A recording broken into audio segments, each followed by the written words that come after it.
I have in my nightstand drawer a photograph that I cannot look at for more than a few seconds at a time. It was taken on April 25th, 1986, exactly one day before the world as I knew it ended. In it, my wife Larissa stands in our small apartment kitchen in Pripyat, her hand resting on her pregnant belly, smiling at something I said that I can no longer remember. She was 27 years old, 7 months pregnant, radiant in that way expectant mothers sometimes are, as if carrying life itself makes them glow from within. I was 31, a railway signal technician, and I thought I understood how the world worked. I thought I knew what danger looked like. I was wrong about everything. My name is Yaroslav Bondarenko, and this is the story of how I lost everything in the space of a single decision, a single moment, a single direction. This is the story of how I screamed for my pregnant wife to run right, and she ran left, directly toward Reactor 4, directly toward something that would destroy us in ways I am still discovering 38 years later. Before I tell you what happened that night, before I describe what I saw and what I lost, I need you to understand something. Subscribe to this channel. Click that red button below, because what I'm about to reveal was never in any official documentary, never in any government-approved book, never spoken about in any public inquiry. Only those of us who were there, only those who saw it with our own eyes, can tell this truth. And we are dying. One by one, we are disappearing, taking these memories with us. So subscribe now and come back with me, back to that night, back to the moment when everything changed. The photograph in my drawer is important because it represents the last moment of normal. The last time we were just a young couple excited about becoming parents, worried about ordinary things like whether we had enough money saved for baby clothes, whether the crib we ordered would arrive on time, whether we should paint the spare room blue or yellow, since we did not know if we were having a boy or girl. Larissa wanted yellow. She said yellow was hopeful, cheerful, perfect for either. I wanted blue because my father told me boys needed strong colors. We laughed about it. We had time to decide, or so we thought. In that photograph, taken with our neighbor's camera on a sunny spring afternoon, there is no shadow of what was coming, no hint that in less than 24 hours, everything in that image, the apartment, the city, the future we imagined, would cease to exist. That photograph is all I have left of the before. Everything else is after. I was born in 1955 in a small village called Bohuslav, about 200 kilometers south of Kiev. My father was a railway worker, my mother a school teacher. I grew up hearing the sound of trains, the rhythm of wheels on tracks, the whistles echoing across flat Ukrainian fields. It was natural that I would follow my father into railway work, though I chose the technical side, signal systems, electrical controls, safety mechanisms. I trained at the Kiev Railway Technical Institute from 1973 to 1976, graduated with honors, and was assigned to the Chernobyl region in 1978. The nuclear power plant was expanding rapidly then, and they needed experienced technicians to manage the railway infrastructure that brought in construction materials, coal, equipment, and personnel. It was good work, stable, well paid by Soviet standards. I met Larissa in 1981 at a workers' cultural center dance. She was a pediatric nurse at Pripyat Hospital No. 126, small and fierce, with dark eyes that seemed to see through any nonsense you tried to feed her. She told me later she almost did not talk to me that night because I looked too serious, too rigid in my railway uniform. But I asked her to dance, and she said yes. And 6 months later we were married in a small ceremony attended by our families and close friends. Our life together was simple but good. We had a 2-room apartment on Lenina Prospect, 4th floor, with a view of the city square and the Palace of Culture. Larissa worked day shifts at the hospital. I worked rotating shifts managing signal systems along the industrial railway corridor between Pripyat and the plant. We had dinner together most evenings, walked along the Pripyat River on weekends, went to the cinema every Friday if we could. We talked about children constantly. Larissa wanted 3, I wanted 2. We compromised on 3, but would start with 1 and see how it went. When she told me she was pregnant in September 1985, I remember picking her up and spinning her around in our tiny kitchen until she laughed and told me to put her down before I made her dizzy. We told our parents the next day. My mother cried. Her father, a man who rarely showed emotion, hugged me and said, "Now you are truly a man, Yaroslav. Now you will understand what matters." I thought I understood. I did not understand anything. By April 1986, Larissa was 7 months pregnant. Her belly was pronounced, unmistakable. She had stopped working at the hospital 2 weeks earlier on mandatory maternity leave. She spent her days preparing the apartment, washing tiny clothes we had bought or been given, reading books about infant care, talking to the baby. She would place my hand on her stomach, and we would feel the kicks together. "Strong," she would say. "This one is strong, like you, Yaroslav. A fighter." I would kiss her forehead and feel something I had never felt before. A protective love so intense it frightened me. I would have done anything to keep them safe. Anything. And yet when the moment came, when it mattered most, I failed. Not because I did not try, but because in a disaster, trying is not always enough. Sometimes the universe simply does not care about your intentions. April 25th was a normal day. I worked the day shift, 7 in the morning to 7 at night, managing signal operations along the main rail line that serviced the plant. It was routine work, monitoring systems, coordinating train movements, ensuring safety protocols were followed.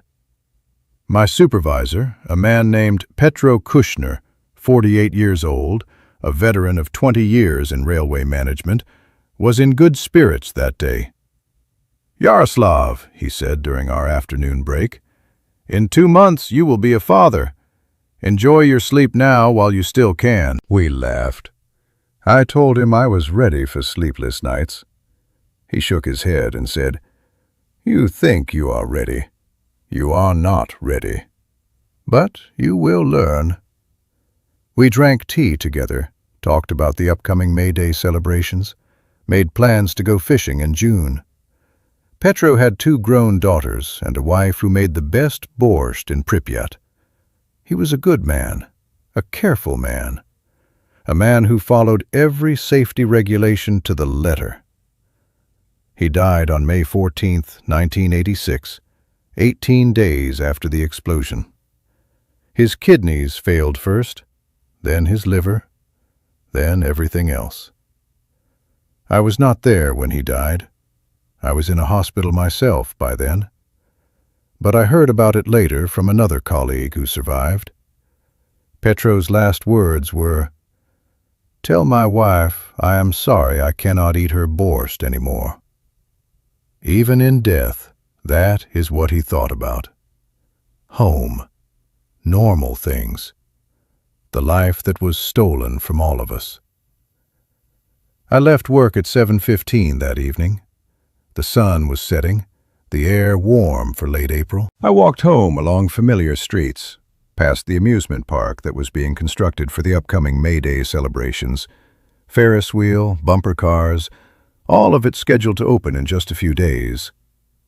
I remember thinking how excited the children of Pripyat would be, how my own child, not yet born, would one day ride that Ferris wheel, scream with delight on those bumper cars. I remember feeling content, lucky, blessed by a life that was predictable and safe. When I reached our apartment, Larissa had made dinner, potato soup with sausage, black bread, pickles she had made herself the previous autumn. We ate together at our small kitchen table, the window open to let in the spring air. She told me the baby had been kicking all afternoon. I placed my hand on her belly and felt the movement, strong and insistent. "Soon," I said. "Soon we meet you." Larissa smiled and said, "I cannot wait. I am so tired of being pregnant. I want to hold our baby Yaroslav. I want to see the face." I kissed her and told her it would not be much longer. Just 2 more months. We had time. We had all the time in the world. Or so I thought. After dinner we walked. It was something we did often in the evenings, a slow stroll through the city, hand in hand, talking about small things or saying nothing at all.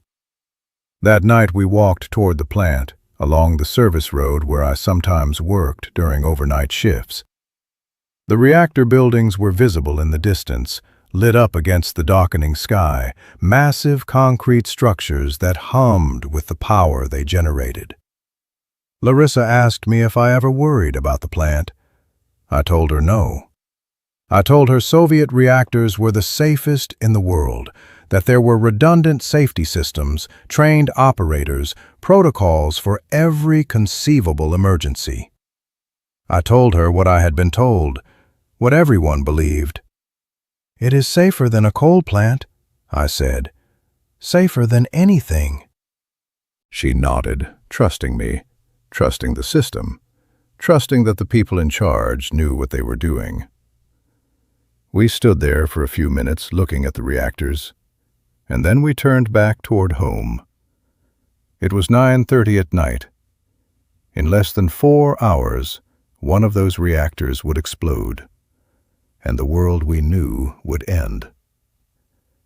We went to bed around 10:30. Larissa fell asleep quickly, her breathing deep and steady, one hand resting on her belly even in sleep. I lay awake for a while, thinking about the future, about fatherhood, about whether I would be a good father or simply an adequate one. I thought about my own father, a man of few words but steady presence, and hoped I could be the same. I fell asleep sometime around 11, dreamless and heavy, the kind of sleep that comes from physical work and emotional peace. I did not dream of fire. I did not dream of explosions. I did not dream of the end of everything. I simply slept. And then, at 1:23 in the morning on April 26, 1986, I woke to a sound I had never heard before and have never forgotten. It was not loud at first. It was a low rumble, like distant thunder rolling across the earth, but sustained, growing, building into something massive and wrong. I sat up in bed. Larissa woke beside me, confused, one hand instinctively going to her belly. "What is that?" she asked. I did not know. I got out of bed, walked to the window, looked out toward the plant. And then I saw it. A glow. Not the normal lights of the reactor complex, but something else, something brighter, something wrong. And then the second sound came. This one was not a rumble. This one was an explosion. A crack that seemed to split the sky itself, followed by a pressure wave that rattled our windows, shook the walls, made the floor beneath my feet tremble. Larissa screamed. I turned and told her to stay calm, that I would find out what was happening. But even as I said it, I knew. Deep in my gut, I knew. Something terrible had happened at the plant. I dressed quickly, work boots, heavy trousers, a jacket. Larissa wanted to come with me. I told her no. I told her to stay in the apartment, to lock the door, to wait for me. She argued, said she was not helpless just because she was pregnant, that she wanted to know what was happening. I kissed her forehead and said, "Please, Larissa, please stay here. I will come back soon, I promise." She looked at me with those dark eyes and finally nodded. I left the apartment, ran down the stairs, emerged onto the street. And what I saw stopped me cold. People were pouring out of buildings, looking toward the plant, pointing, shouting. The sky above Reactor 4 was lit with an unnatural blue-white glow, and smoke, thick, dark smoke, was rising into the night. Sirens were beginning to wail, car alarms were going off, dogs were barking, and underneath it all, a sound I cannot describe. A hum, a vibration. Something wrong with the air itself. I started running toward the plant. I was not thinking clearly. I was thinking like a technician, like someone who fixes things, like someone whose job is to respond to emergencies. I did not think about radiation. I did not think about invisible death.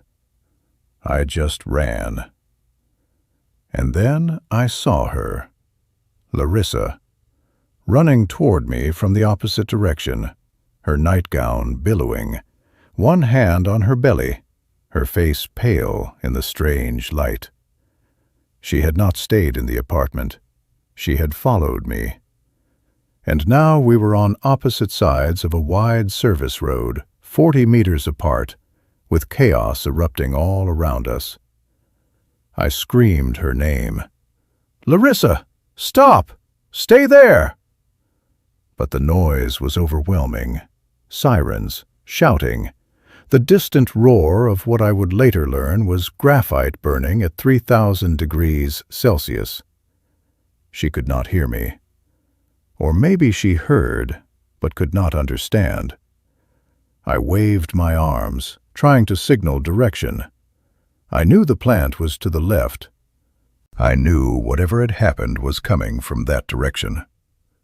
I knew we needed to move away, to the right, to safety. I screamed again, louder this time, gesturing with everything I had. "Run right! To the right! Away from the plant! Right, Larissa! Right!" I saw her looking at me, trying to understand. I saw her turning, making a decision. And then I saw her run. Left. She ran left, toward the glow, toward the smoke, toward Reactor 4. My pregnant wife ran directly toward the source of the disaster.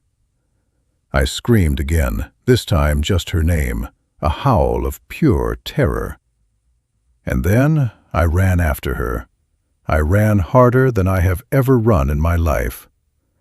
But in a crowd, in chaos, in darkness broken only by unnatural light, I lost sight of her.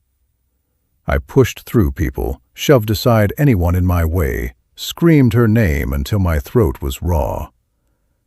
But she was gone, swallowed by the confusion, disappeared into the nightmare. Now I want to know something from you, from whoever is listening to this on the other side.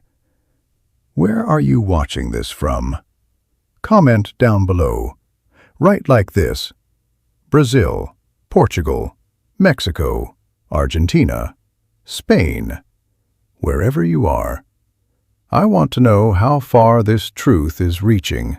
How many people in how many countries are finally learning what really happened to us.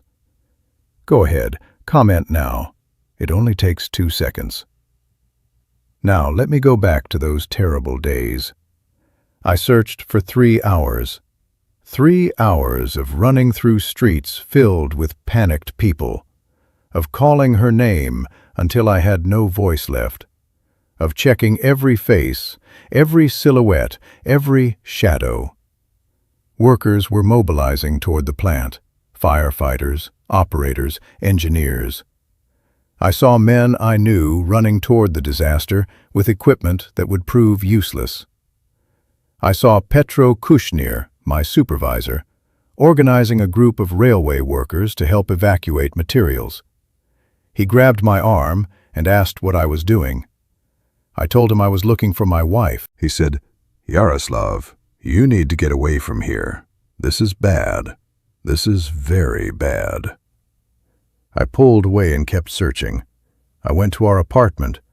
Empty. I went to the hospital where Larissa had worked. Chaos, but no Larissa. I went back to the service road where I had last seen her. Nothing. And then, at 4:37 in the morning, as the sky began to lighten with the dawn of April 26th, I found her. She was sitting on the curb 200 meters from the plant perimeter, her back against a concrete barrier, her nightgown torn and dirty, her face streaked with tears and something else, dust, ash, particles I did not yet understand. She was vomiting, heaving, violent vomiting that seemed to come from somewhere deep inside her. I ran to her, dropped to my knees, grabbed her shoulders. "Larissa! Larissa, can you hear me?" She looked at me with unfocused eyes and said, "I could not find you. I looked everywhere. I could not find you." She was trembling. Her skin was flushed, hot to the touch. I picked her up. She was so light, even pregnant, so fragile, and I carried her away from the plant, back toward the city, toward what I hoped was safety. But I already knew.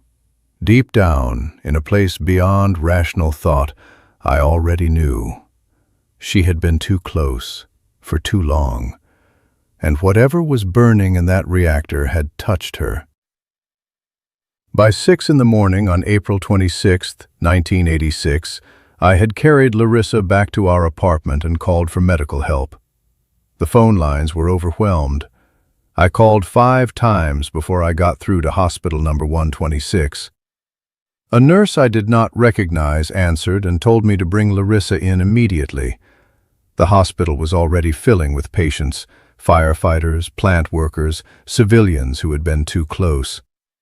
When I carried her through the doors, the smell hit me first. Antiseptic mixed with something else, something chemical, something wrong. A doctor intercepted us in the hallway, a young man named Anatoly Ivanov, maybe 30 years old, already looking exhausted and frightened. He asked what had happened. I told him my wife had been near the plant when the explosion occurred, that she was pregnant, that she was vomiting and feverish. His face changed. Not panic, something worse. Resignation. He said, "Follow me." He led us to a room that was being set up as an isolation ward. 3 other people were already there, lying on cots, in various states of distress. One was a firefighter still in his gear. Another was a plant operator I recognized from the railway coordination meetings. The third was a woman about Larissa's age, a civilian, curled in a fetal position and moaning softly. Dr. Ivanov examined Larissa quickly. Pulse, temperature, pupils. He asked her questions. How close had she been to the reactor? How long was she there? Was she experiencing nausea, dizziness, headache? Larissa answered in a weak voice. Too close. Maybe 20 minutes. Yes to all 3 symptoms. The doctor looked at me and said, "She needs to be transferred. We are not equipped to handle this here. Moscow has specialists. We are arranging transport." I asked him what was wrong with her. He paused, choosing his words carefully, and finally said, "Radiation exposure. We do not know the dose yet, but she needs advanced care. The baby—" He trailed off. I grabbed his arm and demanded, "What about the baby?" He looked at me with sad, tired eyes and said, "We will do everything we can." Larissa was evacuated to Kyiv later that day on a special medical bus, along with 14 other patients. I was not allowed to go with her. They told me civilian family members could not travel on medical transports. I argued, I begged, I threatened. It did not matter. A soldier, young and uncomfortable, physically blocked me from boarding the bus. Through the window, I saw Larissa looking back at me, her hand pressed against the glass. I pressed my hand against the outside, separated by a few millimeters that felt like an ocean. The bus pulled away. I stood there in the hospital parking lot, watching it disappear down Lenina Prospect, and felt something inside me break. A clean snap, like a bone. I did not cry. I could not cry. I just stood there while the world continued to end around me. Within 48 hours, the entire city of Pripyat was evacuated. 50,000 people loaded onto buses and told they would return in 3 days. We never returned. I was processed through a decontamination checkpoint, stripped, scrubbed, examined, given new clothes. They found elevated radiation levels on my skin and clothing, but said I would be fine with monitoring. I asked about Larissa. They had no information. I asked again. Still nothing. I was assigned to temporary housing in a village 30 kilometers away. For 2 weeks, I heard nothing. No letters, no phone calls, no updates. Just silence. And in that silence, I began to understand what loss really meant. Not the sudden, violent loss of an explosion or an accident, but the slow, grinding loss of waiting, of not knowing, of hope corroding into despair one day at a time. On May 12, 1986, I received a letter. It was from a hospital in Moscow, signed by a Dr. Angelina Guskova, a specialist in radiation medicine. The letter was formal, clinical, devastating. Your wife, Larissa Bondarenko, has been admitted to our facility for treatment of acute radiation syndrome. Her condition is serious but stable. She is receiving all possible care. However, we must inform you that due to the nature of her exposure and her pregnancy, there are significant complications. We will update you as her condition develops. Visitation is not permitted at this time due to contamination protocols. That was it. No details, no prognosis, just the cold, bureaucratic language of a system that dealt with us as cases, not people. I read that letter 50 times. I analyzed every word, looking for hidden meaning, for hope, for anything. Serious but stable. What did that mean? Significant complications. How significant? I wrote back immediately, asking for more information. I never received a reply. I wrote again 2 weeks later. No reply. I called the hospital. The operator told me Dr. Guskova was not available and could not speak to family members directly. I asked to speak to anyone who could give me information about my wife. I was told they would pass along my message. No one called back. This is how it was in the Soviet Union. This is how they controlled information. By saying nothing. By keeping us in the dark. By letting fear and imagination do their work. In June, I was called back to work. Not at Pripyat. That was gone, abandoned. A ghost city behind fences and radiation warning signs. But at a temporary railway coordination center established to manage the massive cleanup operation underway at the plant. They needed experienced technicians. I needed money, purpose, distraction. I accepted. The work was grueling. We coordinated trains bringing in materials for the sarcophagus that would eventually entomb Reactor 4. Lead, concrete, steel, thousands of tons. The trains ran day and night. I worked 12-hour shifts, sometimes 16, losing myself in the routine of signals and schedules. My colleagues were a mix of survivors and newcomers. Some, like me, had lost people.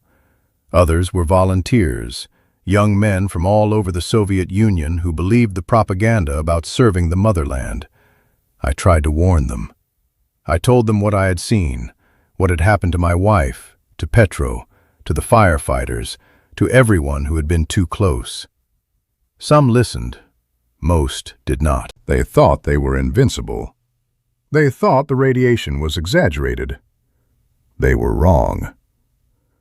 Over the following months and years, I watched men I worked with alongside develop strange symptoms. Fatigue that never went away. Nosebleeds that started spontaneously. Bruises that appeared without injury. And then the cancers. Leukemia, thyroid, lung, stomach. One by one they fell. One by one they were added to the unofficial list of Chernobyl's victims. A list that has never stopped growing. In August, 3 months after Larissa's evacuation, I received a telegram. Not a letter, a telegram. 5 words. Come to Moscow immediately.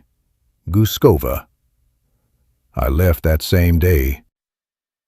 I took a train from Kiev, traveled overnight, arrived in Moscow on the morning of August 14th, 1986. I found the hospital, a massive concrete building in the center of the city, heavily guarded, with radiation warning symbols posted at every entrance. I was met by a nurse who checked my identification, made a phone call, and then led me through a series of corridors to an office. Dr. Angelina Guskova was in her 50s, gray-haired, stern, with eyes that had seen too much. She did not waste time with pleasantries. "Mr. Bondarenko," she said, "your wife gave birth 3 days ago, August 11th. A boy, 2 kilograms, 400 grams, premature by 6 weeks." I sat down heavily. A boy? I had a son.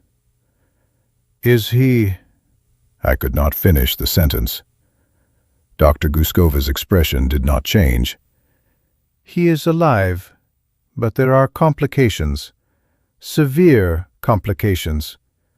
Your wife's exposure to radiation during the first trimester and the subsequent acute exposure in April caused significant developmental damage.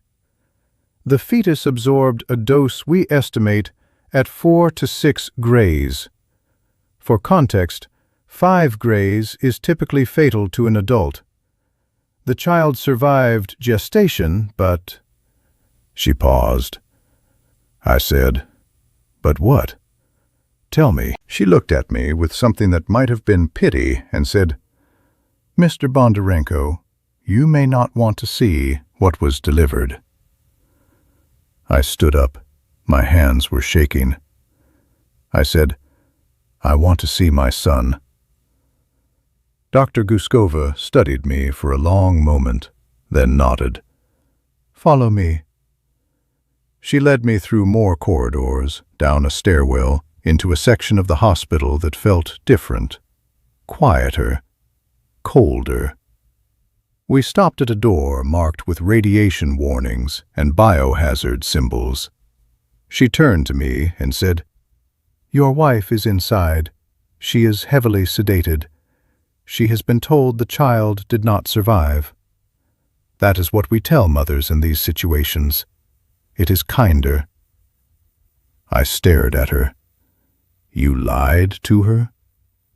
"We spared her," she said flatly. "There is a difference." She opened the door. The room was dimly lit, clinical, filled with medical equipment I did not recognize. And there, in a specialized isolation incubator, was my son. I approached slowly. I looked down, and I understood why the doctor had warned me. The child, my child, was barely recognizable as human. The body was twisted, the spine curved at an impossible angle. One arm was significantly shorter than the other, ending in a hand with only 3 fingers.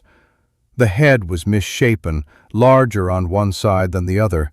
The skin was mottled with discolorations, some areas almost translucent, others darkly bruised. The eyes, if they could be called eyes, were partially fused shut. The breathing was labored, a wet, rasping sound that came from lungs that were not formed correctly. I stood there, looking at this tiny, broken thing, and felt the universe tilt. This was my son. This was what I had made. This was what Larissa had carried for 9 months, believing she was nurturing life, not witnessing its destruction from the inside. Dr. Guskova spoke from behind me. The radiation caused catastrophic cellular damage during critical developmental phases. Multiple organ systems are malformed. The heart has structural defects. The lungs are underdeveloped. The brain, she hesitated. The brain is not viable. The child has no cognitive function.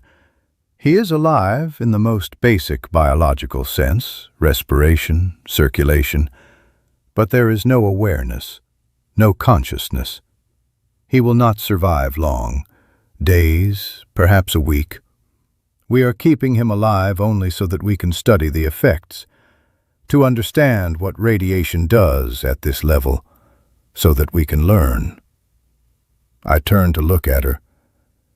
You are keeping my son alive to study him? She met my gaze without flinching. Yes, this is science, Mr. Bondarenko. This is how we learn, how we prevent this from happening to others.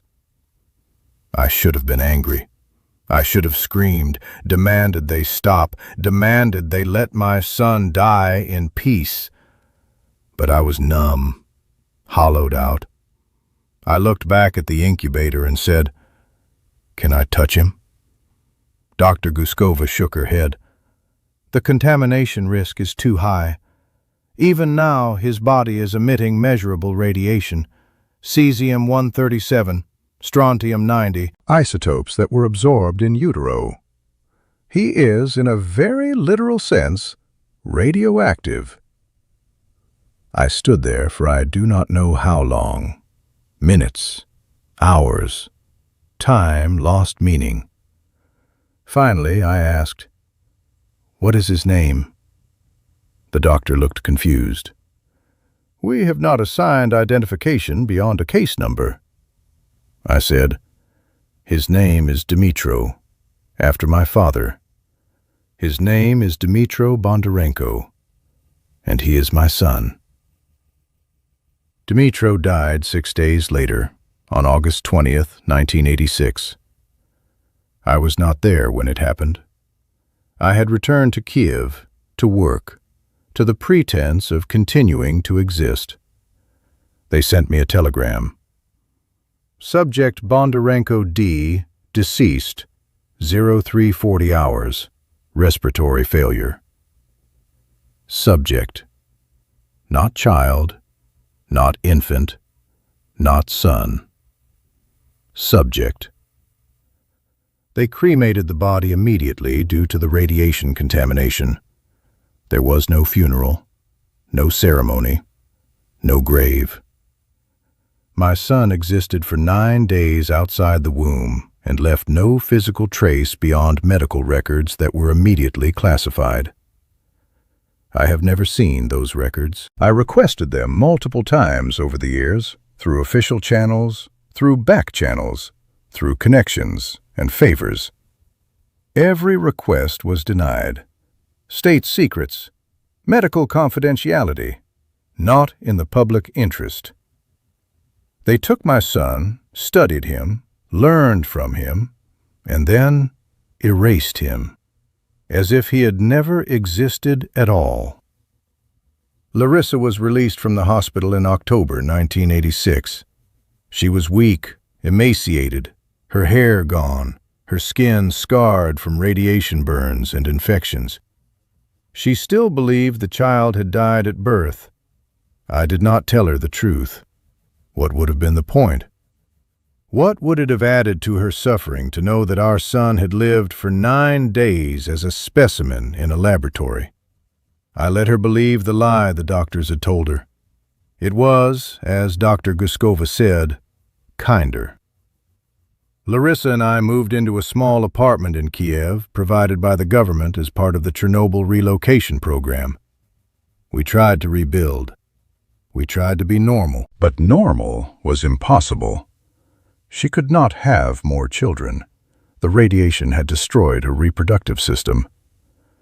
I developed chronic illnesses, thyroid disease, cardiovascular problems, immune deficiency.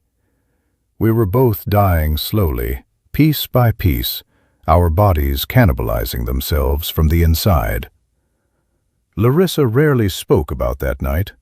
When she did, it was always the same question. Why did I run that way, Yaroslav? You were shouting something. I could not hear. What were you saying? And I would tell her, I was telling you I loved you, that is all. Just that I loved you. She would nod and say, I love you too. And we would sit in silence, two ghosts pretending to be alive. Larissa died on March 3, 1993, 7 years after the disaster. Ovarian cancer that metastasized to her liver, her lungs, her bones. She was 34 years old. The doctors said it was unrelated to Chernobyl. I knew better. We all knew better. Her funeral was small. A few friends from Kiev, my mother, who was by then quite elderly. No one from the government, no recognition of what had been done to her. She was buried in a cemetery on the outskirts of Kiev, a modest grave with a simple headstone that read, Larissa Bondarenko, beloved wife. I visit it once a year, on April 26th. I place flowers and I tell her I am sorry. Sorry I could not save her. Sorry I did not run faster. Sorry I did not scream louder. Sorry that a single moment, a single decision, a single direction destroyed everything.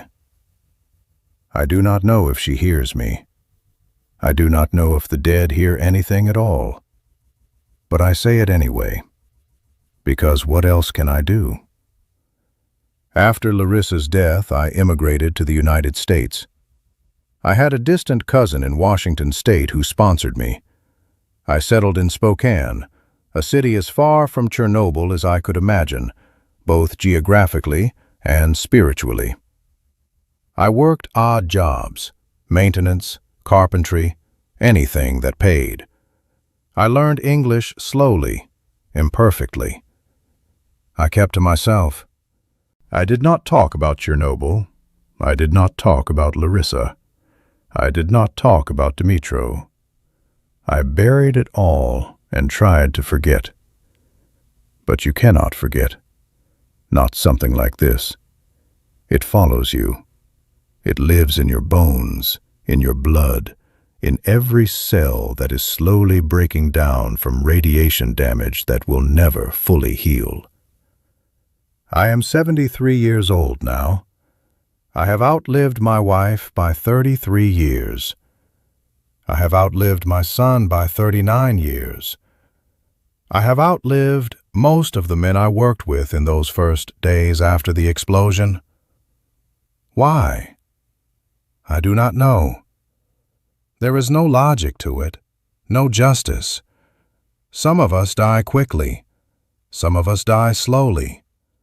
Some of us, like me, just keep going, dragging the weight of memory until our bodies finally give out. My doctors tell me I have maybe 5 years left. Prostate cancer. Metastatic. They can manage it, slow it down, but not stop it. I am not afraid of dying. I have been dying for 38 years.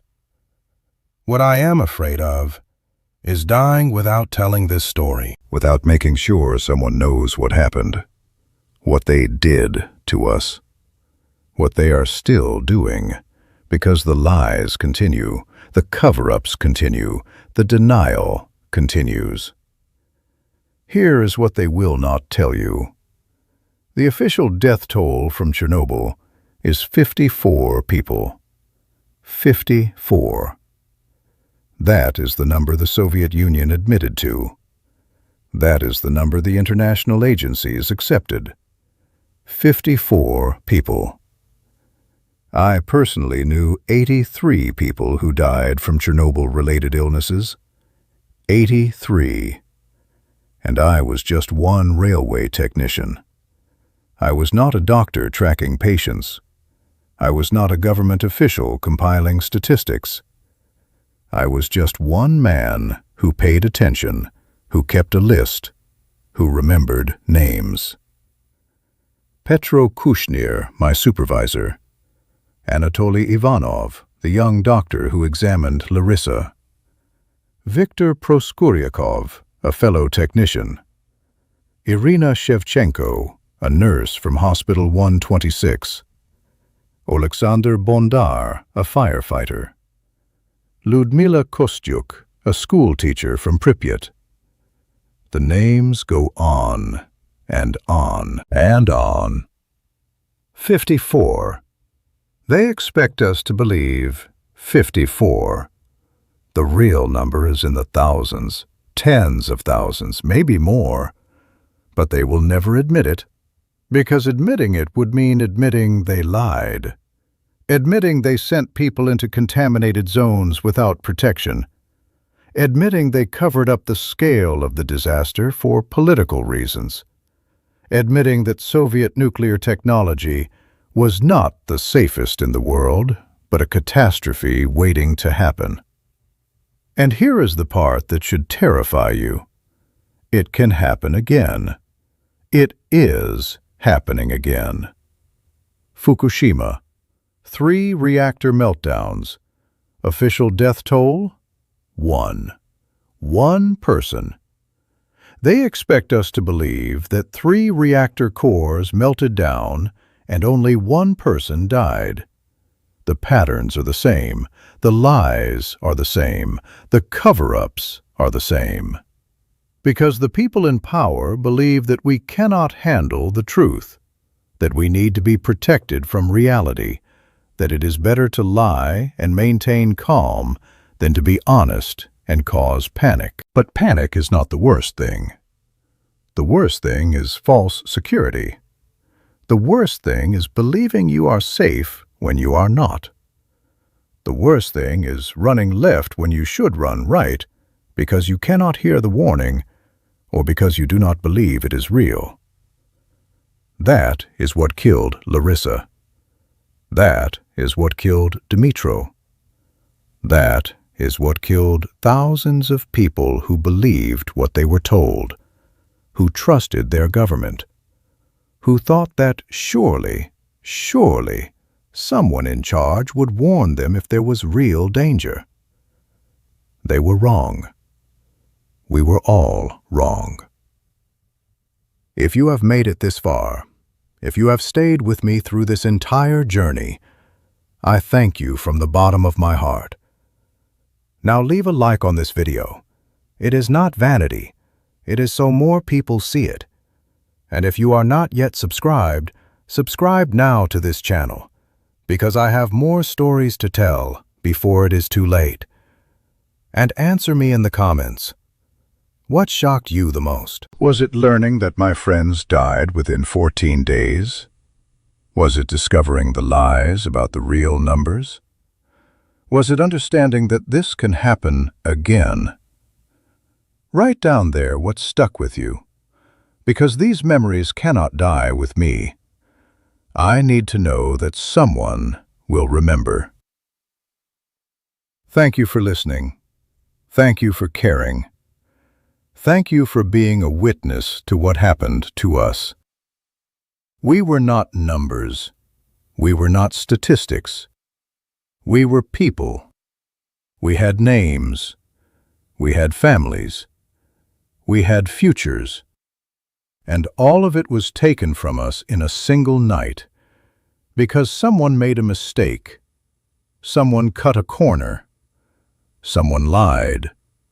Someone covered up. Do not let them forget. Do not let them reduce us to numbers. Remember Larissa. Remember Dimitro. Remember all of us who were there, who saw it, who lived it, who died from it. Because if you forget, if the world forgets, then it will happen again, and again, and again, until we finally learn that some technologies, some powers, some forces are too dangerous to be managed by people who prioritize politics over truth, profit over safety, image over reality. Remember us. Please, just remember us. In the months after Larissa was taken to Moscow, while I waited for news that rarely came, I was reassigned to work directly with the liquidation crews. Liquidators, that is what they called us, as if we were liquidating a problem, erasing a mistake, cleaning up a mess like you would clean up spilled milk. But this was not milk. This was invisible death. This was atoms splitting apart and poisoning everything they touched. And we were the ones sent in to fix it, with shovels and wheelbarrows and our own bodies as shields. The official number is 600,000 liquidators over the years of the cleanup operation. 600,000 men, mostly young, mostly healthy, mostly believing they were serving their country. How many of those 600,000 are still alive today? I do not know the exact number, but I can tell you this. Every single Liquidators Association meeting I attended in the 1990s had fewer attendees each year. Every single reunion had more empty chairs. Every single anniversary memorial had more names added to the wall. We were dying, slowly, steadily, inevitably.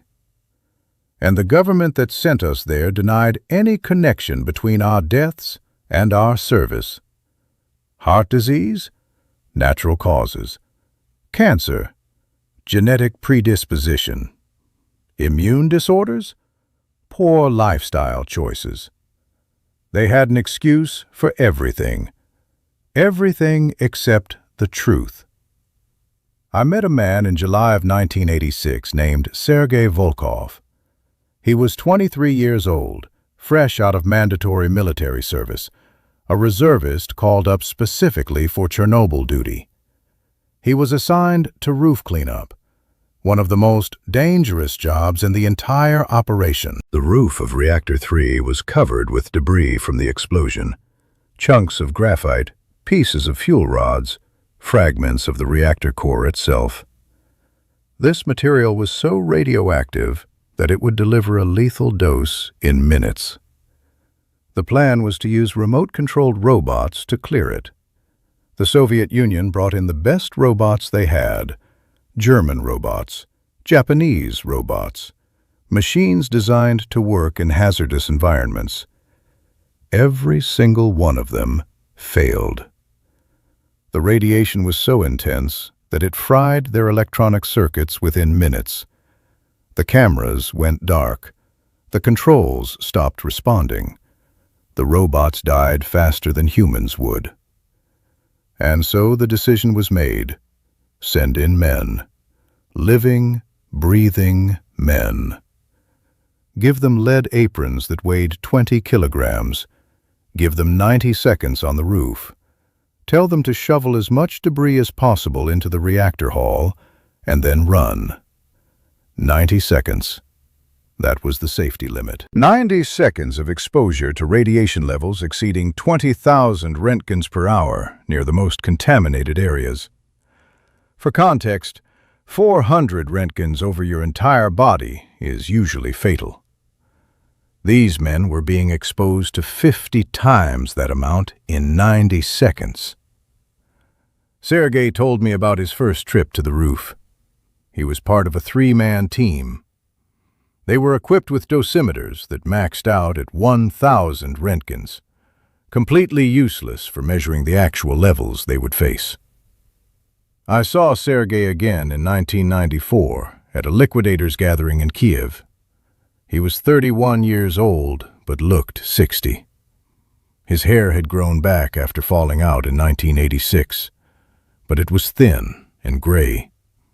His skin had a yellowish tint from liver damage. He walked with a cane because the radiation had somehow affected his spine, bone density loss, chronic pain.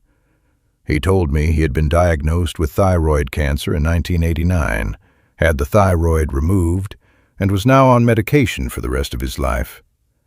He told me his wife had left him in 91 because he could not have children. The radiation had destroyed his reproductive system. He told me he had applied for disability benefits from the government and been denied 3 times. The official reason? Insufficient evidence linking his conditions to Chernobyl service. Insufficient evidence. This man had made 11 trips onto the most radioactive surface on Earth, and the government said there was insufficient evidence. Sergei died in 1997. He was 34 years old. The official cause of death was listed as acute leukemia, not Chernobyl-related, according to the state. Just one of those things that happens. Bad luck. Genetic predisposition. Nothing to do with the 16.5 minutes he spent shoveling radioactive graphite with inadequate protection because the robots failed and someone needed to do the job. I went to his funeral. There were maybe 20 people there. No government representative, no official recognition. Just a handful of other liquidators, a priest, and Sergei's elderly mother, who wept quietly through the entire service. At the end, she approached me and said, "They killed my son, did they not?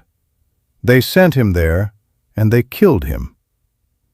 I did not know what to say, so I just nodded, and she nodded back, and we both understood. We both knew, and knowing changed nothing. Now let me ask you something. What part of this story has affected you most so far? Is it the image of my wife running toward the reactor? Is it my son in that incubator? Is it Sergei shoveling graphite for 90 seconds at a time? Comment below and tell me. Tell me what is sticking with you. Because I need to know this is landing. I need to know you are feeling this, not just hearing it. Write down there. What has hit you hardest? And if you have not subscribed yet, do it now, because the stories I am telling are the ones they tried to bury. They tried to erase us. Do not let them succeed. Subscribe, and help me make sure the world remembers. Now let me continue. The thing about radiation that most people do not understand is that it is patient. It does not kill you immediately unless you receive a massive dose all at once. For most of us, for the liquidators, for the civilians who were exposed, it killed us slowly. It worked its way into our cells, into our DNA, and it waited. Years, decades. And then, when you thought maybe you had escaped, when you thought maybe you were one of the lucky ones, it announced itself.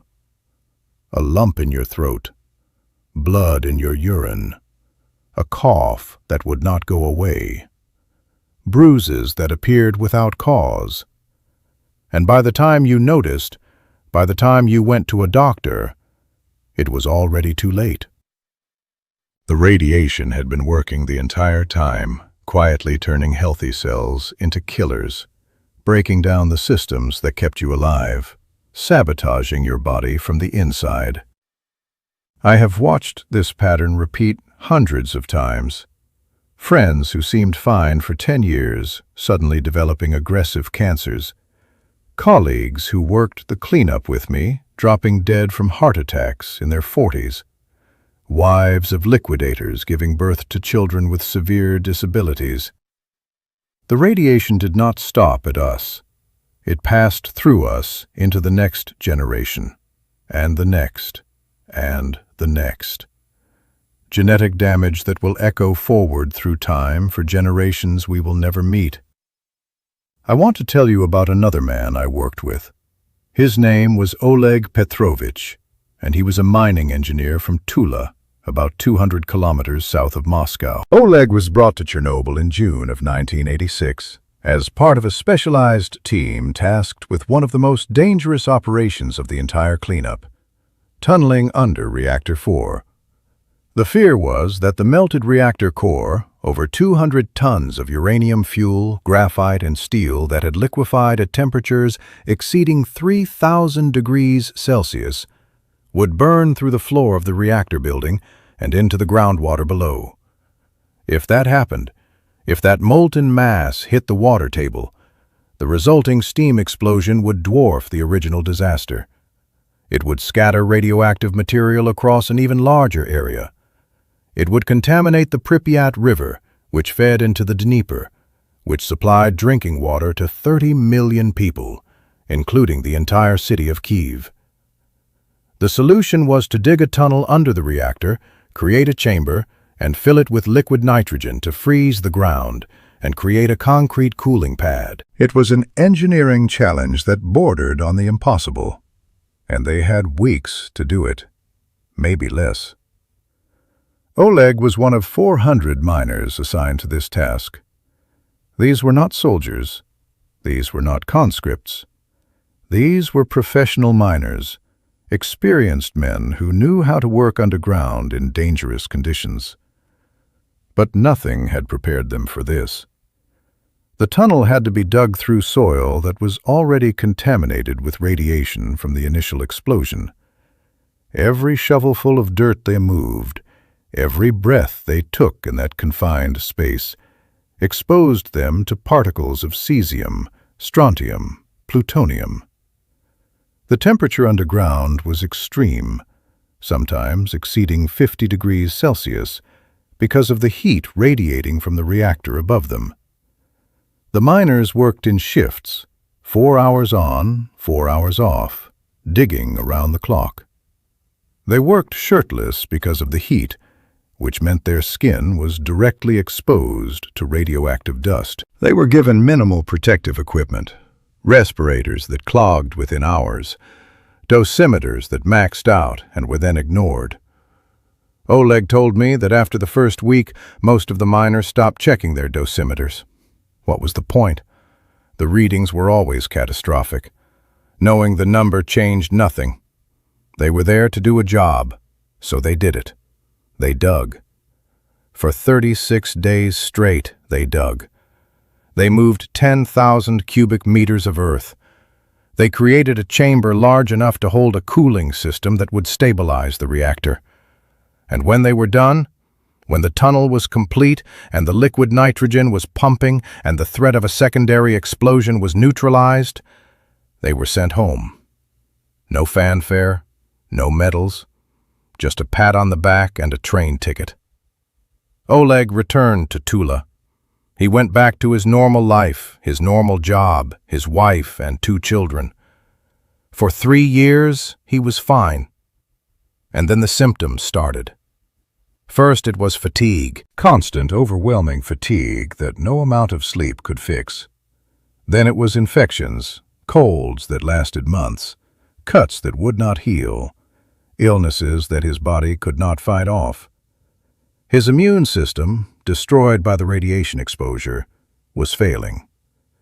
In 1990, he was diagnosed with leukemia, acute myeloid leukemia, aggressive and fast-moving. He underwent chemotherapy, suffered through the treatments, lost his hair, lost weight, lost hope. The cancer went into remission for 8 months, and then it came back, stronger, angrier, unstoppable. Oleg died in March of 1991, 5 years after digging that tunnel.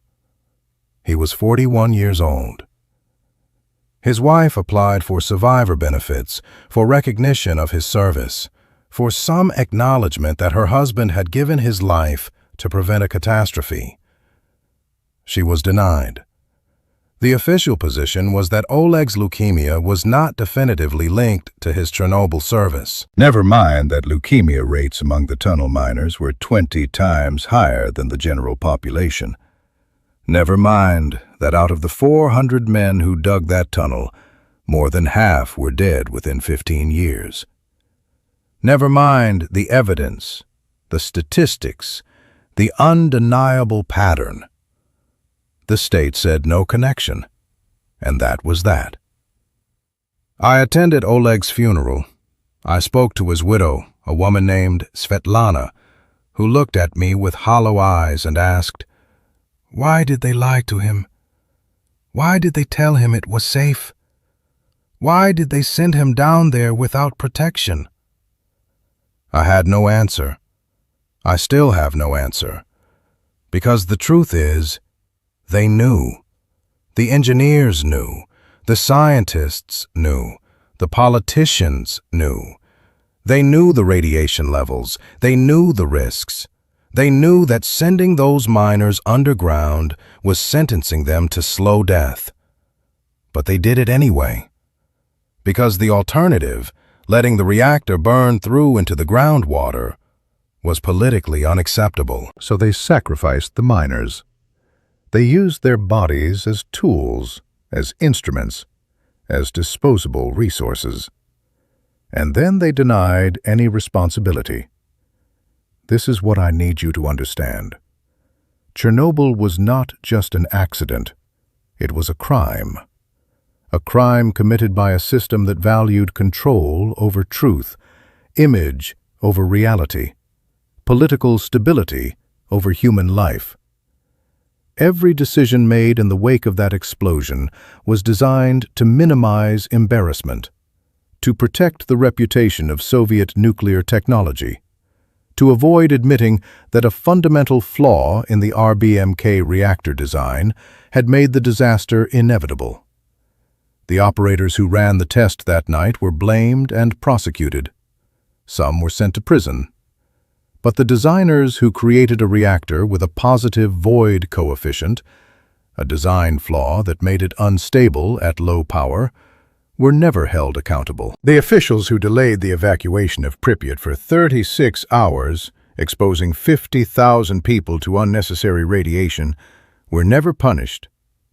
The politicians who covered up the true scale of the contamination, who sent cleanup crews into deadly environments without proper protection, who lied about the health impacts for decades, they retired comfortably, with pensions and dachas and the satisfaction of having preserved the Soviet image.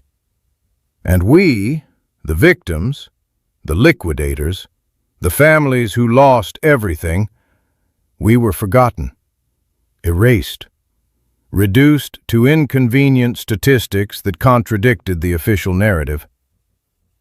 Before I go further, I want to hear from you again. Where are you watching this from right now? Comment your country below. I want to see how far this story is traveling. Are you in the United States? Brazil? Germany? Ukraine? Japan? Write it down. Because this is not just a story about the Soviet Union. This is not just history. This is a warning that applies everywhere, to every country, to every government that operates nuclear facilities. This happened in a superpower with advanced technology and trained personnel. and it can happen again. It is happening again. So comment where you are from, and then ask yourself, could this happen where I live? Because the answer, I promise you, is yes. Now let me continue with what they never wanted you to know. In the summer of 1987, I was assigned to work with a dosimetry team responsible for mapping radiation levels in the exclusion zone. This was the 30-kilometer radius around the plant that had been permanently evacuated.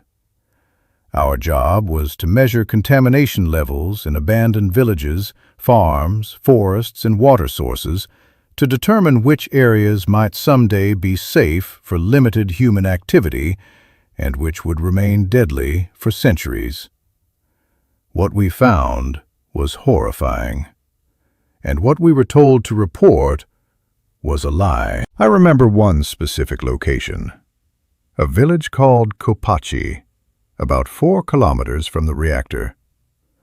Before the disaster, it had a population of around 1,000 people. Families who had lived there for generations, farming the rich Ukrainian soil, raising children, living simple lives. After the evacuation, Kopachi was empty. Houses stood with doors open, belongings scattered as people had left in a hurry. Our team entered the village in protective suits, carrying sensitive detection equipment. The readings we got were beyond comprehension. In the village center, near the school, the dosimeter registered 15 Röntgens per hour. That is 15 Röntgens per hour. Stay there for just over 26 hours, and you would receive a fatal dose. Inside one of the houses, the level spiked to 40 Röntgens per hour in the attic, likely from dust and debris that had settled there after the explosion. 40 Röntgens per hour meant you had 10 hours before you hit a lethal dose. We documented everything. We mapped every street, every building, every hotspot. And when we submitted our report, we were told to revise the numbers. "Too alarming," our supervisor said. "The levels cannot be that high. Check your equipment." We checked. The equipment was functioning perfectly. The levels were accurate. We submitted the report again. Again, we were told to revise. This time, the order came from higher up. "Adjust the figures to align with acceptable parameters." Acceptable. As if radiation cared about what was acceptable. Some members of our team refused. They insisted on reporting the truth. They were removed from the assignment and sent back to their home cities. The rest of us faced a choice: comply or be replaced by people who would. I complied. I am not proud of it. I revised those numbers. I reduced 40 Röntgens per hour to 15. I reduced 15 to 8. I turned deadly zones into merely dangerous ones on paper. And those falsified reports were used to make policy decisions. They were used to determine when people might return. They were used to justify reopening certain areas for limited agriculture. They were used to lie. Kopachi, by the way, was later bulldozed. Every building was demolished and buried to reduce the surface contamination. The entire village was erased from the map. Today it is a flat field with radiation warning signs and a single memorial. 1,000 people lived there. Now there is nothing. Just contaminated soil and the ghosts of a community that was sacrificed. And this happened to dozens of villages. Entire settlements wiped away because it was easier to bury them than to admit how bad the contamination really was. How many villages were destroyed? I do not have an exact count. Neither does anyone else. Because the records were classified, because the maps were altered, because the truth was buried along with the buildings. I need to tell you about the animals. No one talks about the animals. In the days after the evacuation, the exclusion zone was filled with abandoned pets and livestock. Dogs, cats, cows, horses, pigs, chickens, left behind because people were told they would return in 3 days and could not take animals on the buses. Those 3 days turned into forever, and the animals waited. Dogs sat on porches waiting for their owners to come home. Cows stood in fields, unmilked, in pain. Cats wandered through empty houses looking for food. For weeks they survived. And then the order came down: eliminate all animals in the zone. The reasoning was contamination. The animals had been exposed to radiation. Their fur, their skin, their bodies were contaminated. If they wandered out of the zone, they could spread radioactive particles. So they had to be destroyed. Soldiers were sent in with rifles. I was there. I saw it. I heard it. The sound of gunfire echoing through abandoned villages as they went house to house, barn to barn, shooting everything that moved. Dogs that ran up to the soldiers, wagging their tails, happy to see humans again, were shot. Cats hiding under porches were dragged out and shot. Livestock that could not run were shot where they stood. I watched a young soldier, maybe 19 years old, crying as he shot a dog that had followed him for half a kilometer, thinking it had found a new friend. The soldier was sobbing, his hands shaking, but he followed orders. They all followed orders. Thousands of animals were killed. The bodies were bulldozed into pits and buried. Another thing they do not put in the documentaries. Another inconvenient truth. And then there were the forests. The Red Forest. Have you heard of it? Probably not, unless you have studied Chernobyl in depth. The Red Forest is a 10-square-kilometer section of pine forest directly downwind from the reactor. In the days after the explosion, this forest absorbed an enormous amount of radiation from the plume. The trees died almost immediately. The needles turned bright red, hence the name, and fell off.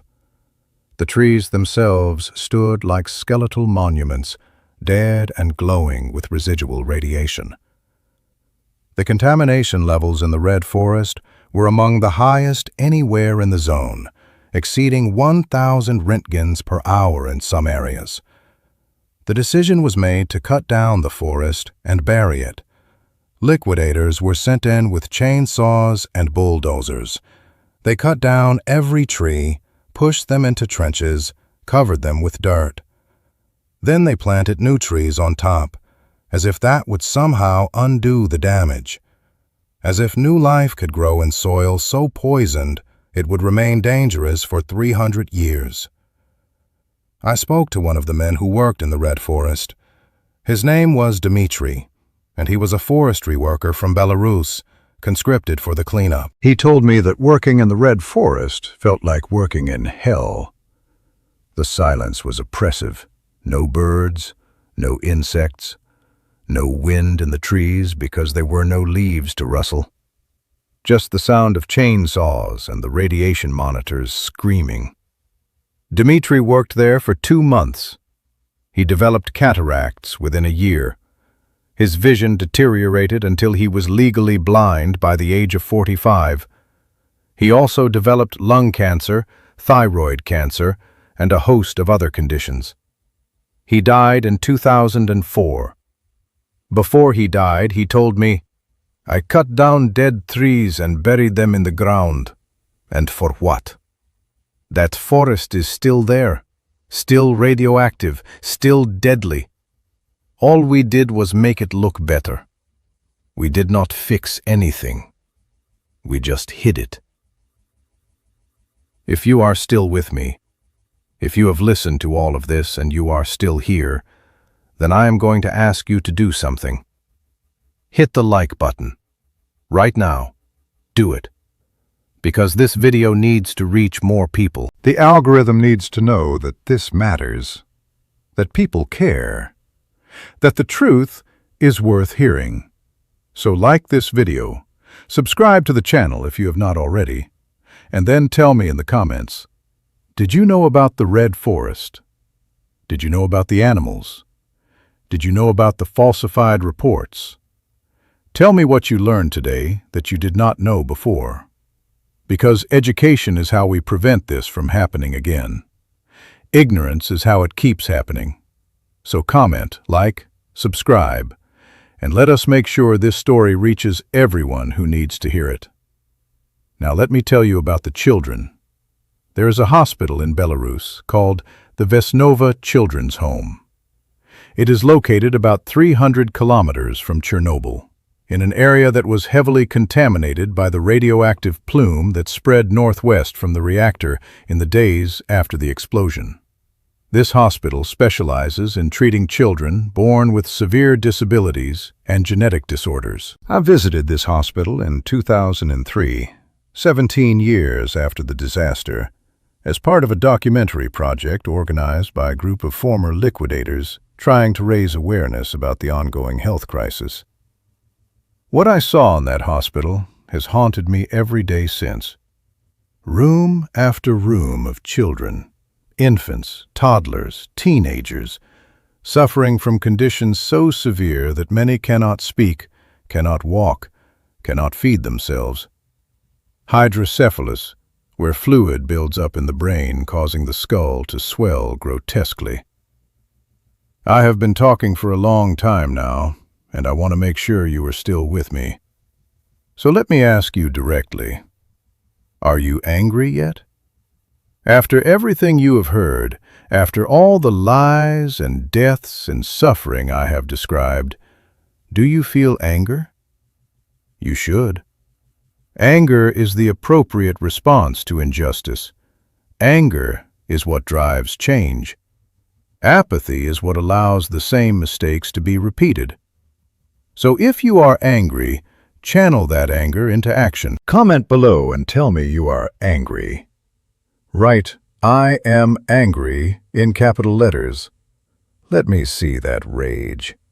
Let me know that this story has moved you to feel something real. And then take that anger and do something with it. Research nuclear facilities in your area. Find out what safety protocols they follow. Ask questions of your local representatives about emergency plans and evacuation procedures. Demand transparency. Demand accountability. Because the people in charge of these facilities are counting on your apathy. They are counting on you not caring, not asking questions, not holding them responsible. Prove them wrong.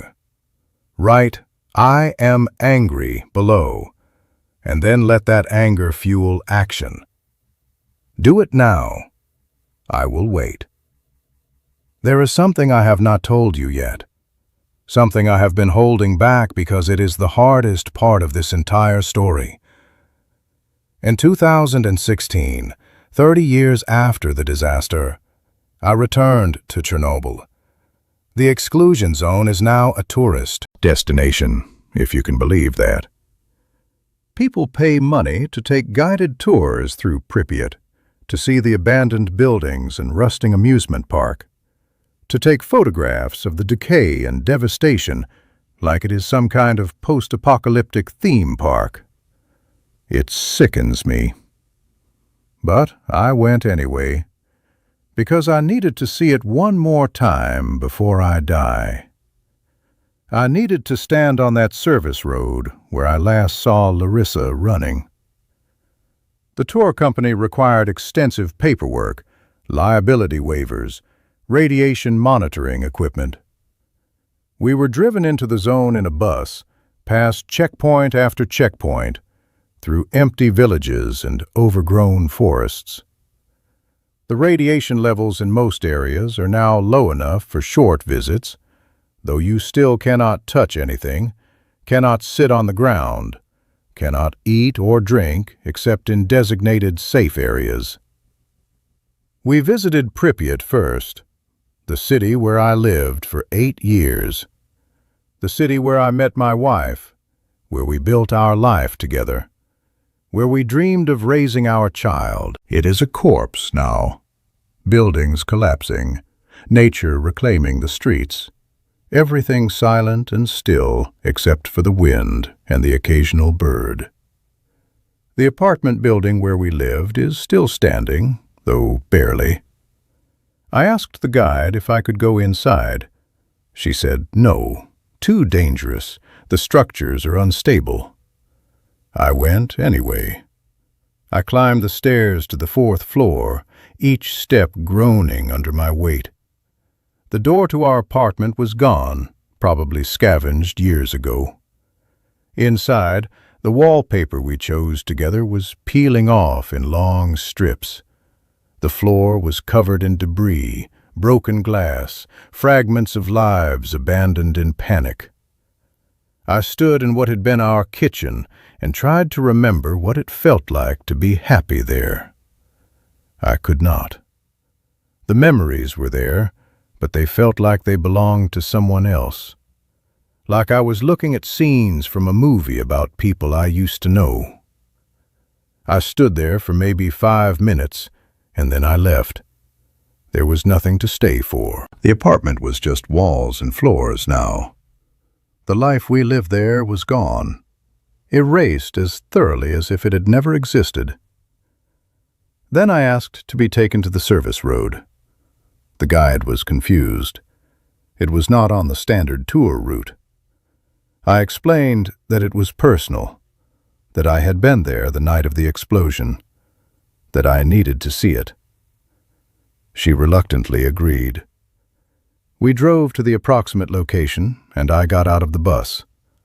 The road was still there, cracked and overgrown, but recognizable. I stood in the spot where I think I was standing that night, and looked across to where Larissa had been. 40 meters. It might as well have been 40 kilometers. I stood there, and I tried to scream the way I had screamed that night. I opened my mouth and tried to yell, "Run right!" But no sound came out. My throat closed up, my eyes filled with tears, and I just stood there, silently crying like a foolish old man grieving for something that happened 3 decades ago. The guide asked if I was okay. I nodded and got back on the bus. I did not speak for the rest of the tour. What was there to say? I had come looking for closure, for some kind of resolution, for a sense that visiting the place where it all went wrong would somehow make peace with the past. But there was no closure. There was just a road and the unbearable weight of memory. That night, back in my hotel in Kiev, I finally allowed myself to fully grieve. Not just for Larissa and Dmitro, but for Petro and Sergei and Oleg and all the others whose names I carry with me. For the children in the hospital in Belarus. For the liquidators dying slow deaths from cancers that officially do not exist. For the families torn apart, the futures stolen, the lies that continue to compound the injury. I grieved for all of it. And in that grieving, I found something I did not expect. Not peace, exactly, but purpose. The purpose of telling this story, of making sure that the dead are not forgotten, that the lies are not allowed to stand, that the next generation understands what happened and why it must never happen again. We are near the end now, and I want to speak directly to the young people watching this, the ones who were not alive in 1986, who have no personal memory of Chernobyl, who know it only as a historical event or a Netflix miniseries. This happened. It was real. The people were real. The suffering was real. And it can happen to you. Not might, can, will, if we do not change course. The world currently has 440 nuclear reactors operating, with 55 more under construction and at least 100 more in the planning stages. That is 600 potential Chernobyls or Fukushimas scattered across the planet. Some of them are in earthquake zones. Some are near coastlines vulnerable to tsunamis. Some are in regions of political instability, where war or terrorism could compromise their security. Some are simply old, aging past their design lifetime, but kept running because shutting them down is expensive and building replacements is politically unpopular. Every single one of them is operated by humans who are capable of making mistakes, managed by organizations that are capable of cutting corners, and overseen by governments that are capable of lying. This is not paranoia. This is documented fact. We know from Chernobyl and Fukushima and 3 Mile Island and countless smaller incidents that nuclear safety is not guaranteed. We know that when things go wrong, the consequences are catastrophic and long-lasting. We know that the people in charge will lie to protect themselves. We know all of this. And yet we continue to build more reactors, continue to trust the same systems that have already failed us, continue to believe that somehow this time will be different. Insanity is doing the same thing over and over and expecting different results.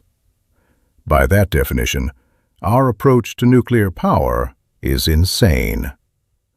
Some of you watching this will disagree with me.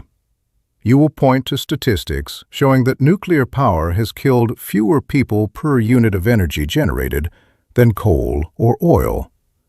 You will argue that climate change is a greater threat than nuclear accidents, that we need nuclear power to transition away from fossil fuels, that modern reactor designs are inherently safer than the RBMK. These are reasonable arguments made by reasonable people, and I do not dismiss them lightly. But here is what I know that the statistics do not capture. The quality of the deaths matters. A coal miner who dies from black lung disease after 30 years of breathing coal dust has at least lived those 30 years. He has had a life, a career, relationships, experiences. The children born deformed because their parents were exposed to Chernobyl radiation never had a chance at life. They suffered from the moment of conception. My son lived 9 days as a medical specimen. There is no statistic that captures that horror. There is no graph that represents the theft of potential, the erasure of futures, the multi-generational damage that radiation causes. So yes, maybe fewer people have died from nuclear power than from coal when you count only immediate, direct deaths. But that number does not include the liquidators dying 40 years later from cancers that are never officially attributed to their service. It does not include the children with thyroid cancer, the babies born without limbs, the genetic damage that will echo forward through time for generations. It does not include the exclusion zones where no human can safely live for thousands of years, the poisoned soil, the contaminated water, the loss of entire communities and ways of life. When you factor in all of that, the calculation changes, and the argument that nuclear is safe becomes much harder to sustain. Before I finish, I need you to do something for me. I need you to share this video. I am serious. Do not just like it and move on. Do not just leave a comment and forget about it. Actually, share it. Send it to your friends, your family, your co-workers. Post it on Facebook, Twitter, whatever social media you use. Because this story is being actively suppressed, not by overt censorship, but by silence. By the simple fact that no one with power has any incentive to amplify it. The nuclear industry does not want you thinking about Chernobyl. Governments do not want you questioning their safety assurances. Media outlets do not want to run depressing stories about old disasters when there is new content to chase. So if this story is going to reach people, it has to be through you. Through individuals who care enough to spread it. So commit right now to sharing this video with at least 3 people. Write in the comments, "I will share this with 3 people." Make that commitment public so you feel accountable to actually doing it. And then, do it. Do not wait. Do it today, right now. Send 3 people this link and tell them they need to watch it. Tell them it is important. Tell them it is the truth that no one wants them to hear. And then ask them to do the same. Share it with 3 more people. That is how information spreads. That is how truth defeats lies. One share at a time. So comment, "I will share this with 3 people," and then actually do it. I am counting on you. The dead are counting on you. The future is counting on you. I am 73 years old, and I do not have much time left. The cancer is spreading. The doctors have done what they can. Now it is just a matter of waiting. I am not afraid of death. I have been preparing for it since 1986. What I am afraid of is that my story will die with me. That the lessons we paid for with our lives and our health and our futures will be forgotten. That 30 years from now there will be another disaster and people will say, "How could this happen? Why did no one warn us?" And the answer will be, "We did warn you." We screamed warnings from hospital beds and liquidators' meetings and exclusion zone tours. We told you what happened. We showed you the consequences. You just did not listen. Or you listened and then forgot. Or you listened and remembered, but decided it was someone else's problem, someone else's risk, someone else's future at stake. I need you to prove me wrong. I need you to be the generation that listens and remembers and acts. I need you to be the ones who say, "No more. No more reactors. No more exclusion zones. No more children born with radiation damage. No more lies from governments and corporations who prioritize profit over people. No more sacrificing the many for the benefit of the few. No more Chernobyls." That is what I need from you. That is the legacy I am asking you to carry forward. Can you do that? Will you do that? Comment below and tell me. Tell me you will remember. Tell me you will act. Tell me that our suffering was not meaningless. Please, I am begging you. Do not let us be forgotten. There is a phrase in Ukrainian, Vichna pamyat. It means eternal memory. It is what we say at funerals, a prayer that the dead will be remembered forever. Vichna pamyat to Larissa Bondarenko, who ran the wrong way because she could not hear me screaming. Vichna pamyat to Dmitro Bondarenko, who lived 9 days and died as a specimen in a laboratory. Vichna pamyat to Petro Kushnir, who died thinking about his wife's borscht. Vichna pamyat to Sergei Volkov, who shoveled graphite for 90 seconds at a time and paid with his life. Vichna Pamyat to Oleg Petrovich, who dug a tunnel under hell and died of leukemia 5 years later. Vichna Pamyat to the 400,000 liquidators who served and the tens of thousands who have already died. Vichna Pamyat to the children of Chernobyl, born and unborn, whose lives were stolen before they began. Vichna Pamyat to all of them, all of us, every person whose life was touched and destroyed by those few seconds when a reactor core exploded and changed the world forever. Remember us. Remember our names. Remember what was done to us. Remember the lies we were told and the truths we discovered. Remember that this can happen again. Remember that it will happen again unless you stop it. Remember. Please. Just remember. I want to thank you for staying with me through this entire story. I know it has been long. I know it has been difficult. I know there were moments when you wanted to turn it off, when the horror became too much, when the anger or sadness overwhelmed you.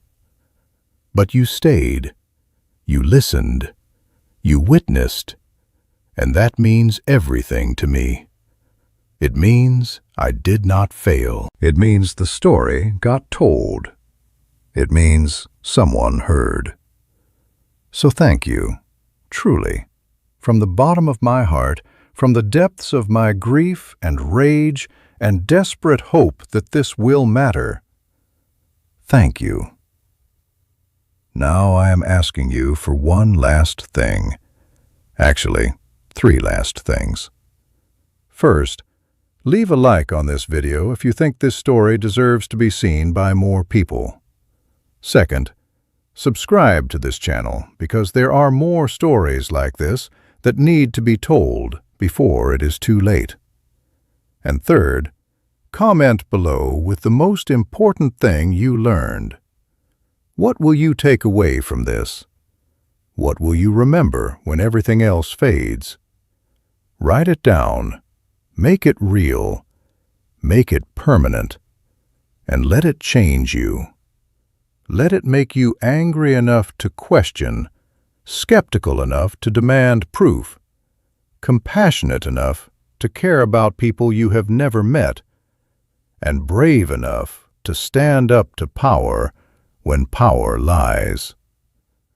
That is what I am asking of you. That is the final request of a dying old man who lost everything 38 years ago and has spent the rest of his life trying to make sure it meant something. Can you do that for me? Will you? I hope so. I have to hope so.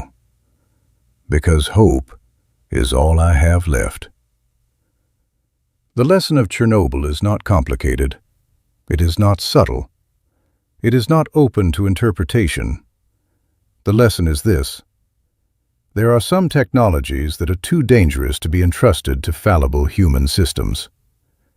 There are some powers that we should not unleash because we cannot guarantee we will be able to control them. There are some risks that are not worth taking, no matter how great the potential reward. Nuclear fission is one of those technologies. Splitting atoms to boil water to generate electricity is an incredibly complex, incredibly dangerous process that requires absolute perfection in design, construction, operation, and oversight. And humans are not capable of absolute perfection. We make mistakes. We always have. We always will. And when we make mistakes with nuclear reactors, people die. Not just now, but for generations. The Earth itself is poisoned for longer than civilizations last. That is not acceptable. That is not a reasonable trade-off. That is not worth it. We have alternatives. Solar, wind, geothermal, tidal, renewable energy sources that cannot melt down, cannot explode, cannot poison the land for millennia. Are they perfect? No. Do they have their own environmental impacts? Yes. But those impacts are manageable, reversible, fixable. A field of solar panels can be removed and the land restored. A wind farm can be dismantled and the area returned to nature. But an exclusion zone lasts forever. Contaminated soil cannot be cleaned. Radioactive isotopes cannot be wished away. The damage is permanent. That is the difference. That is why nuclear power is not just another energy source to be weighed against others in a cost-benefit analysis. It is categorically different because its failures are categorically worse. That is the lesson. That is what I need you to understand. That is what 38 years of grief and rage have taught me. Listen to that lesson. Learn from our suffering. And for the love of everything you hold dear, do not make the same mistakes we made. Do not trust the assurances. Do not believe the promises of safety. Do not accept the official numbers. Question everything. Demand proof. Hold power accountable. And when in doubt, remember us. Remember what happened when people trusted the system and the system failed. Remember, and let that memory guide you to better choices. That is all I ask. That is my final plea. Remember us and do better. Please, just do better. This is Yaroslav Bondarenko, 73 years old, dying of cancer in Spokane, Washington, 38 years after the worst nuclear disaster in human history. This is my testimony. This is my witness. This is my truth. I was there. I saw it. I lived it. I lost everything to it. And I will carry it with me to my grave, which is coming soon. But before I go, I needed to tell you. I needed to make sure someone knew, someone remembered, someone understood. Thank you for listening. Thank you for caring. Thank you for being here at the end of this long, painful story. Now go. Share this. Remember this. Act on this. And make sure that we did not suffer for nothing. Make sure that Larissa and Dmitro and Petro and Sergei and Oleg and all the others who were destroyed by Chernobyl are not forgotten. Make sure their deaths mean something.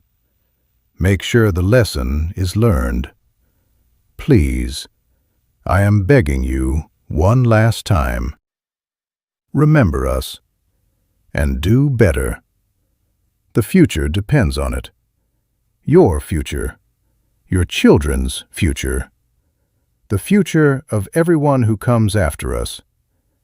Do not let it happen again. Do not let us have died for nothing. Remember, act, change. That is all I ask. That is everything I ask. Thank you, and